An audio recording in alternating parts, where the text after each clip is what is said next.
વડોદરા શહેરના ઘર પાસે મોપેડ પાર્ક કરીને નમાઝ પડવા ગયેલા યુવકના મોપેડની ડિક્કી ખોલી 5 લાખ રોકડા 2 આરોપી લઈ ગયા હતા. પોલીસે સીસીટીવી ફૂટેજના આધારે તપાસ કરી બંને આરોપીને ઝડપી પાડ્યા છે.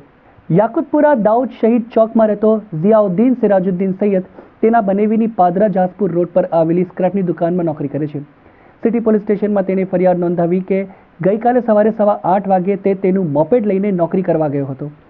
4:15 વાગે તેના બનેવીને તેને કહ્યું કે તેને સ્ક્રેપના રૂપિયા સાધના ટોકીસની ગલીમાં શ્રી ગણેશ નામની આંગળીયા પેઢીમાં આવેલા છે. તે રૂપિયા લઈને તેના ઘરે આપવામાં આવે, જેથી તે તેનું મોપેડ લઈને પાદરાથી વડોદરા શ્રી ગણેશ આંગળીયા પેઢી સાંજના 5 વાગે આવ્યો હતો. તેના બનેવી સાથે વાત કરાવ્યા બાદ આંગળીયા પેઢીવાળાએ તેને રૂપિયા 8,61,000 રોકડા આપ્યા હતા. તે રૂપિયા પ્લાસ્ટિકની થેલીમાં મૂકીને તે થેલી મોપેડની ડિક્કીમાં મૂકી હતી. ત્યારબાદ તેના અઝાનનો ટાઈમ હતો અને તેને રોઝા ખોલવાનો હોવાથી તે તેના બનેવીના ઘરે ગયો ન હતો અને સીધો તેના ઘરે ગયો હતો. તેના ઘરની ગલી નાની હોય તો મોપેડ દ્વારા ઘર સુધી જતું ન હોવાથી તેના ઘરની ગલીની આગળ પાર્ક કર્યું હતું.